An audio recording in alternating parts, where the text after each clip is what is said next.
Oh, may mga cottages. Yung mga cottages. Okay, yung Chocolate Hills noong 1997 under Proclamation 1037, ang pangulo niya at that time is si President Fidel B. Ramos. Tama po. Idineklara po na protected area ang Chocolate Hills. So ibig sabihin protected area yan, hindi ka pwedeng maglagay dyan ng struktura tulad nitong sa Captain's Peak Garden and Resort, which is a business enterprise. Of course, later on, nagkaroon ng E-NIPAST Act. Yung E-NIPAST Act of 2018, nireinforce lang po yung Proclamation 1037, pinagtitibay, at lahat ng mga nakapaloob doon. At the same time, sinasabing yung mga protected area ay pwede namang magkaroon ng something like special use permit na mabibigyan. At ano po yung mga special use permit? Mamaya ipapaliwanag sa atin yan ng mga taga-DNR kung tawagin ay SAPA. Pwede po nating makausap, Idol Rafi, si Attorney Jamie Villamor. Siya po yung chairman po ng Provincial Board Committee on Environment Bohol, Idol Rafi. Siya yung unang umaksyon nung magkaroon ng article sa isang local newspaper in 2022. Agad-agad ni-request ni Attorney Villamor sa DNR na ipasara. Opo. At anong ginawa ng DNR? I don't know. Alamin natin. Ang daming mga ayaw makipag-usap na sa atin all of a sudden. Lahat sila nagsitaguan na. Sige, tago pa more.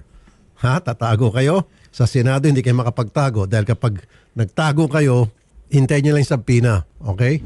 Mr. Felito Pon, magandang hapon po. Mr. Magandang Paul, hapon po, ma'am. Magandang hapon po, Senator Rafi. Opo. Noong 2018 po, yung PAMBI ay nag-issue ng resolution allowing the construction of a viewing deck and a treehouse sa area na yan na kung saan nakatirik na itong Captain's Peak. Administration na ho ba ng mayor ninyo? Yung sa 2018 po, Senator? Opo. Hindi pa po siya mayor. 2019 pa po siya naging mayor. Yung former po, Ricardo Suarez. Okay. Pero yung ngayon po, kayo po. Restituto Kiyaw Suarez III.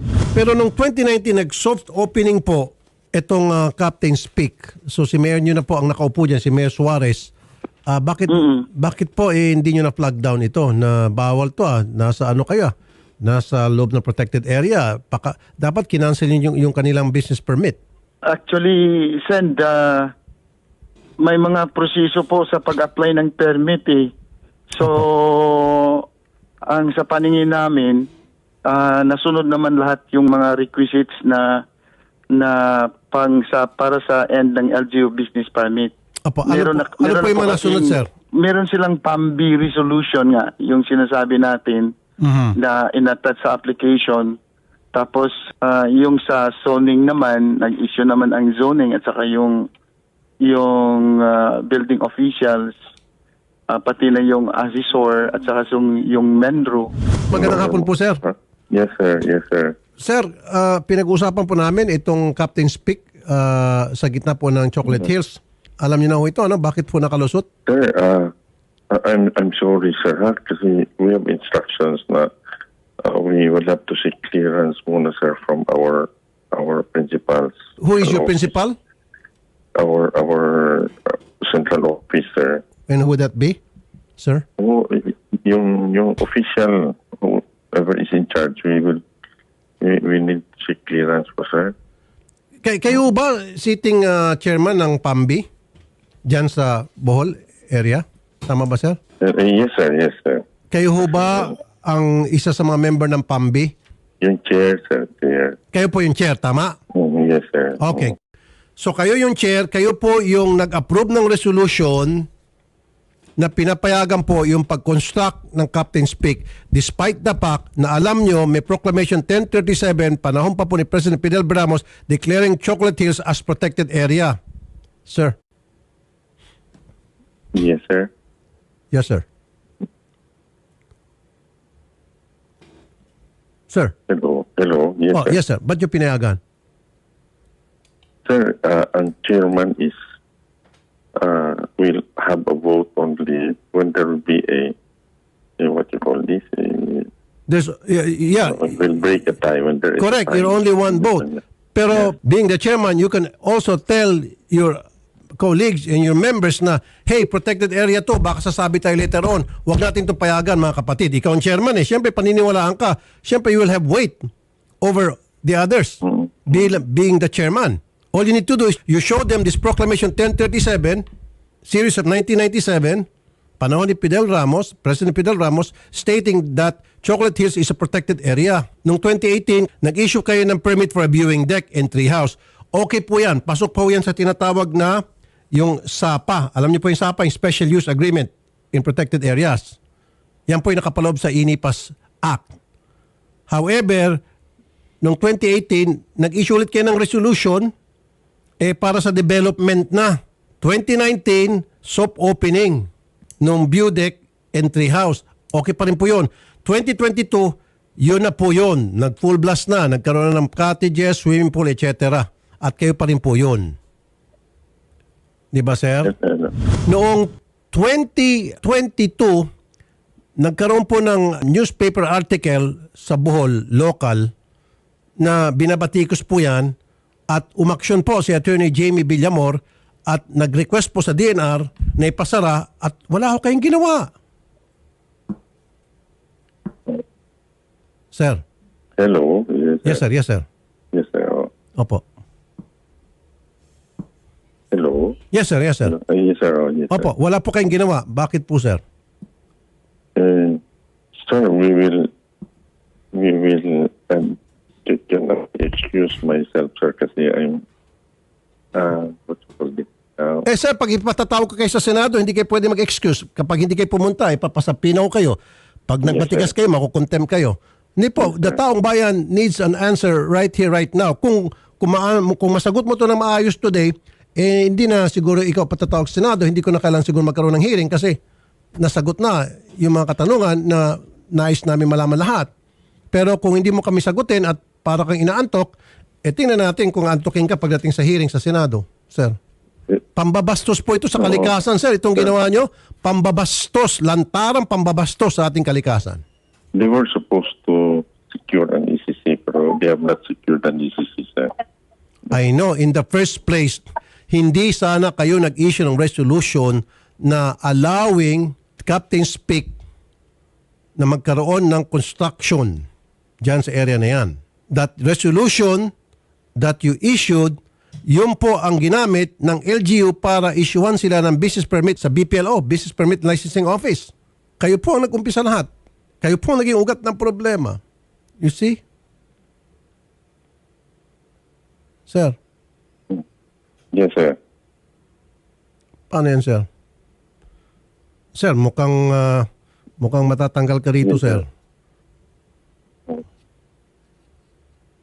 Although, isang boto ka nga lang. Sige, pwede yung malaman kung sino-sino mga members ninyo?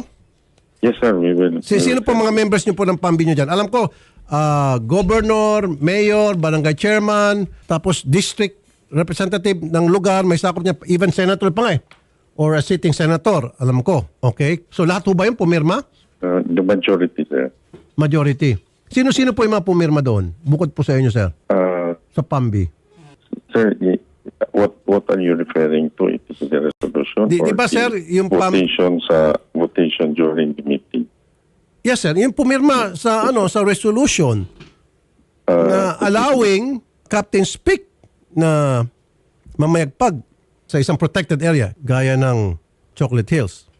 Hello. Hello, Yes. sir. Opo, sir. Opo. Yes, sir. Yeah. Opo. We are in the middle of a meeting kasi, sir, with Opo. one. Oo. Huwag mo na problema yung meeting na yan kasi baka dumating ang time, hindi mo na kailangan makipag-meeting sa kanila. Ang meeting mo na lang, magmi-meeting ka na lang sa sa retirement mo. Maaga kang mag-retire dito, sir. Napakalaking violation to, sir. Ang daming batas na na-violate nyo dito. Lantarang, sir. Yes, sir, we will just explain it, sir, in due time. Okay, sige. Ganito na lang, sir. Nahiya ka mag-explain ngayon. So, ako po ay magpapile ng resolution in aid of legislation para imbestigahan ito. Kasama ka dun, sir, sa ipapatawag. Ikaw po yung top of the list. Ang una po namin ipatatawag. Okay, sir? Yes, sir. At syempre, sir, sabi mo, kukuha ka muna ng go signal doon sa higher up. Then, Yes, sir. aakyat tayo hanggang kataas-taasan kung kinakailangan. Pati si Secretary Loizaga, kasama sa ipatatawag din namin para dalawa kayo mag-amo, magsasalita doon. Tama ba, sir? Yes, sir. Yes, sir. Okay. So sa ngayon, sir, hindi na kita pwedeng pilitin. Sir, ninenervous ka ba, sir, o inaantok ka lang, sir? Kung naistorbo ka namin, sir. Pasensya na, sir, kung kami po yung nakaka-istorbo. Nervous siguro, sir. Bakit ka nervous, sir, kung wala kang kasalanan? All you need to do is just tell the truth. Yeah, Di ba? yeah. The truth due will set time, you sir. free, sabi pa nga nila. O, di ba? Yes, sir. In due time, sir. Yeah. Ninervous ka lang. Okay. Gaano katagal ka na po sa serbisyo, sir? Matagal-tagal na rin, sir. More than 30 years. Sayang. Oo. Kung saan ka pa-retire, sir, doon ka sumablay. Yun. Usually, sir, pag medyo malapit ka sa retirement, doon ka nagsisipag, di ba? Para alagaan mo yung pangalan mo, yung nagawa mo, mga na-accomplish mo through the years. Di ba? At magkaroon ka ng legacy. Kaso itong legacy mo, sir, yung bang sinira mo yung kalikasan. Pangit na legacy ito, sir. Anyway, Attorney Jamie Villamor, Chairman, Provincial Board Committee on Environment, Bohol. Attorney, magandang hapon. Yes, good afternoon po, Senator. Okay, kayo po ay nakipag-ugnayan sa DNR, if I'm not mistaken, based on our conversation earlier, matapos ho kayo makatanggap ng complaint or meron natang article lumabas, local news, tungkol nga dito. And then, pinagsabihan nyo ata ang DNR. Tama ho ba, attorney? At ano po naging action ng DNR? Wala po. Yes po, nagtawag po kami ng investigation last August and September to clarify matters, no, and of course to investigate in aid of legislation tungkol po dun sa nalaman lang po namin at the time na meron daw pong resort within sa Chocolate Hills Heritage. So dumalo naman po, no, yung representatives ng DNR and also sa PAMD. Penro was also there. And then na-establish po natin yung mga facts, no, kung paano nagsimula, what were the documents submitted and the basis of the approval, no. So na-establish naman po yung mga facts and information na kailangan po doon, Senator. You did mention to me earlier as well, nagsagawa ng inspection po yung DNR after na kayo po ay umaksyon. And then, when was this? When the DNR did their inspection, attorney, ma'am? Meron po silang mga inspection like in July 2022, no, even before the investigation, may inspection naman po yung DENR, particularly on the area po with regard to the application para po sa relocation, no, nung new structures po na ilalagay po ng Captain's Peak Resort. And looks like doon po sa memo ng DNR, it was just a confirmation, no, of the existence of the structures, no, and the planned development na isasagawa po doon sa area. And it was also noted in there na nag-comply naman, no, or kinonfirm naman yung compliance nila with the PAMB resolution endorsing or approving the development of the said area. So yun po yung mga isa sa mga documents that we have here, that was submitted in the committee. Okay. Noong July 2023, medyo passport po tayo. Kayo po ay nag-request yata, correct me if I'm wrong, sa DNR na ipasara dahil nakita nyo na bawal, hindi dapat in the first place pinayagan na magkaroon ng struktura dyan sa isang protected area. Ano po yung naging tugon ng DNR doon sa request nyo po, Okay. attorney?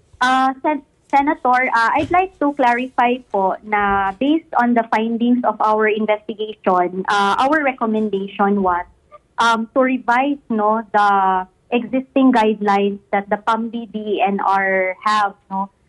Kasi po ganito po yun, no. The area is protected area, but Opo. even before it was declared as protected area, may title siya. So the owners, kung ano yung mga activities na gagawin nila doon, may limitation. Now, DNR, the representation po kasi, Senator, multiple use zone po siya. Okay. So meaning to say that pwede po yung mga activities. Now, doon sa approval po kasi ng DNR endorsing the said resort, nilagay kasi nila doon na allowable yung development and construction for as long as it is within the 20% threshold from the baseline of the hill to the tip of the hill. Now, the stand of the provincial government of Bohol and the Sangguniang Panlalawigan, my committee, is that we do not want that, no, as a policy na i-allow natin na may mga construction and development doon sa mismong mga hill and within that natural heritage. Kasi especially na yung sinabi nila na 20% na threshold na pwede kang maglagay ng structure basta pasok sa 20%, that is a subjective and relative matter. Paano kung mataas yung hill, di mataas din po yung makukuha, no? So, itong sinasabing 20% threshold, inaalaw na para magkaroon ng construction mula doon sa bundok hanggang doon sa baba parte ng bundok. Ano to? Nakapaloob pa to sa INIPAS Act? O ito po ay gumawa lamang ng pulisiya, sarili ng pulisiya, ang PAMBI? Yes. Gumawa sila ng policy and conditions na ganyan. Eh So, bawal that is po yan. what- Siyempre, meron po tayong batas. Hindi po pwede masupersede ng simple policy, ang PAMBI, para isupersede po kung ano po nakasaad sa INIPAS Act. Ano Yes, po yung that is- nakasaad sa Proclamation 1037? Yes, that is why we requested, no? We recommended po, tama po, no? We recommended DNR na i-revise po siya kasi our position still stands the same na ayaw talaga namin na merong mga development doon sa area. And after po doon, so that's one of our recommendations. So po, Ma'am Secretary, so ibig sabihin, talagang ginawa ng paraan nitong mga taga-PAMBI para ma-accommodate lang itong Captain's Peak. Yeah. That's how it appears, no? Kasi talagang gumawa sila ng policy. Kasi I think DNR also invoked, no, the classification of the said protected area na multiple use zone po siya. So pag sinabi po kasi nating multiple use zone, pwede yung mga activities. So siguro dun po sila nag-base, no? So that they really have to clarify what really Opo. is their basis on Okay. that policy. Pero ma'am, alam ko yung multiple use zone. In fact, nakapalo po yun sa Yes, SAPA. diba? Pero bawal po yung pwedeng ecotourism, ayun po, maglagay ng tulay, yung view deck, okay pa po yun. Pero hindi po pwedeng business enterprise. Bawal na Yes. bawal po ang business enterprise sa isang Yeah. protected area. At kahit Yeah. pa tingnan niyo po yung dun sa SAPA, hindi po exempted ang business enterprise. Business enterprise po to kasi pupunta dyan yung mga turista at nagbabayad. Nirentahan po yung cottage. Di ba? Yes po. So, isa po yun sa mga recommendations namin. And then, secondly po, ang nirecommend namin, since po, no, the Chocolate Hills Heritage Monument is under, no, the supervision and control of the DNR, isa din sa mga recommendations namin is to have thorough investigation to conduct thorough investigation ang DNR and take appropriate actions po kung meron sila nakita. Kasi jurisdiction po nila yun eh.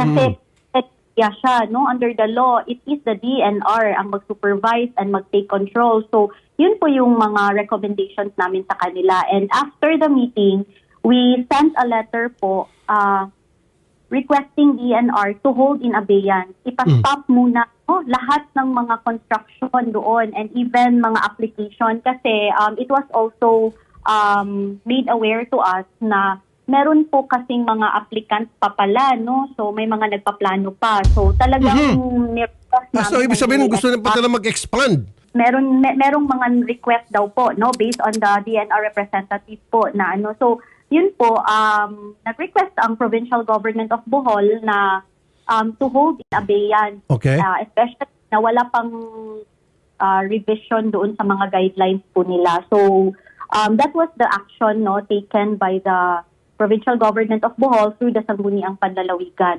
Ano pong status nitong Captain's Peak? Hanggang ngayon ba nag-operate at marami pa rin po mga turista pupunta dyan even while we speak?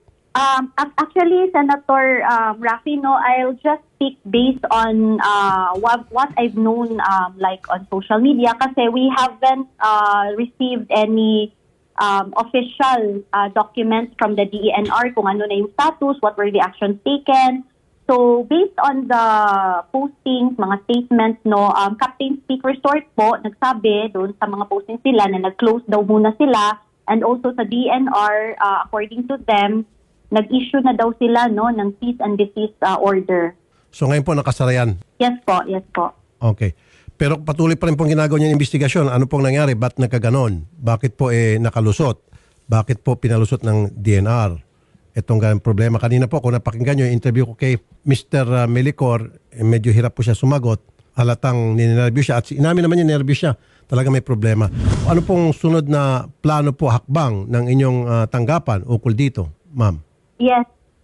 Sir Rafi, we have to remember again that the DENR has the control and supervision of the protected areas. Opo. The provincial government of Bohol, in the exercise of its supervisory powers, ang magagawa namin is really to ensure that the DENR and also the LGUs strictly enforce and religiously enforce the laws. So nakaantabay kami, we will be coordinating with the DENR and also the LGU Sagbayan. And on the part of the Sangguniang Panlalawigan, we are currently developing pa po yung ordinance namin na to protect and conserving, comprehensive po siya, not only the Chocolate Hills but all the sites within Geopark Bohol. Kasi kami yung UNESCO Geopark So kasama po siya. Yes. Okay, sige. Maraming salamat po sa tanong binigyan niyo sa amin, Attorney Jamie Villamor. Thank you so much, Sir Rafi. Thank you All right. po. Matatandaan ko yung Masungi Geo Reserve sa May Rizal. Ganito rin yung nangyari na itong Pambig, talagang napakaraming salbahe. Napakaraming salbaheng tao niya sa Pambig. Ganito rin ginawa niya. Yung multiple use, sabi nila. Nagbigay ng multiple use para makapagtayo ng wind energy plant. Una sabi, lang doon, testing site, observation site. Doon sila nag-umpisa. Ngayon, walang pumalag. Ayun, dahan-dahan na. Nagpatayo ng iba't ibang klaseng struktura hanggang sa lumawak na. Pero itong Captain's Peak, napakakapal na mukha. Hindi pa kontento, nagsa-swimming pool, katis, expansion pa. Baka gusto maglagay ng hotel casino. Sige. Mall, idol. Baka gusto pa mall. Tapos lagay ka pa ng mga condo, high-rise, lahat na. Ganun pa. Matindi. Kasi sabi na may naka-pending na application. May pending pa, idol. Di ba?